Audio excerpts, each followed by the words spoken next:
I know it's been a while since we've had a meal together, so we're going to go ahead and do a collection of cooking videos today, and they're all going to be fall inspired. So we're going to start with a nice hearty jambalaya dinner.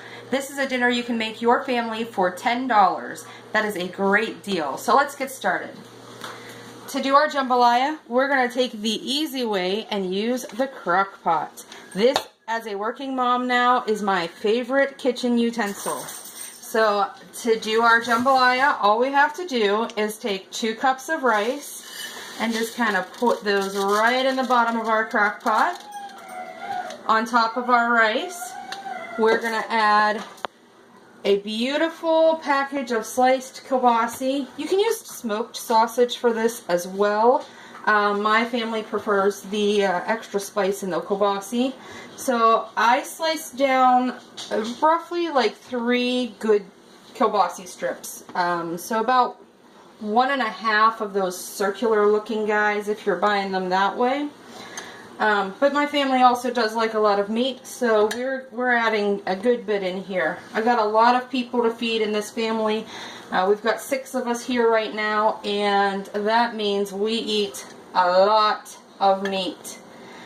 And to be able to do this meal and still have that amount of meat and only in the $10 meal price range, it's definitely worth it. So I've got rice and I've got kielbasa in my crock pot.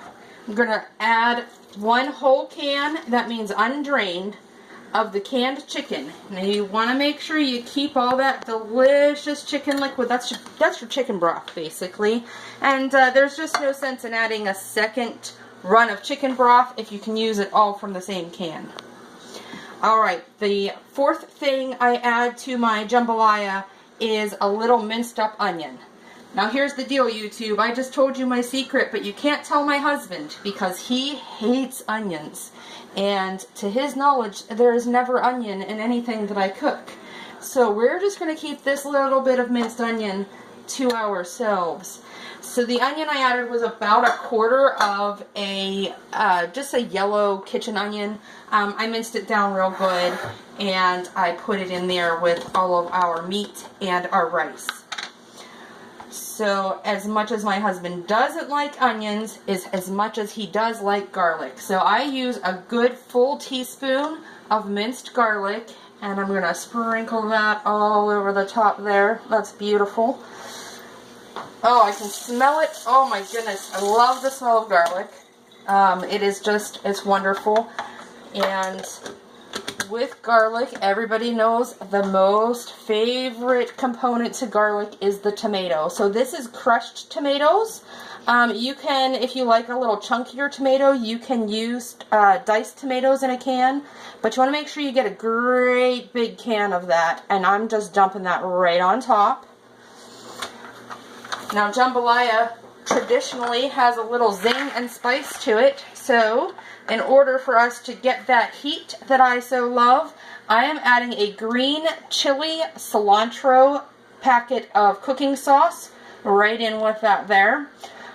This is something typically you can find in your grocery store with like your taco seasonings and your Mexican foods, your salsas.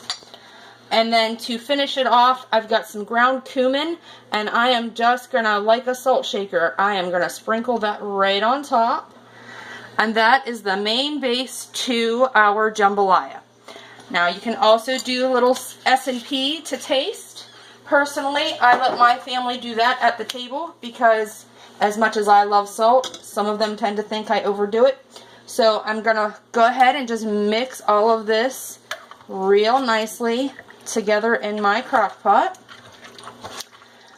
And then once we've got it good and incorporated, I'm going to set this guy on high and we are going to let it do its magic, and I'll see you in a couple hours for dinner.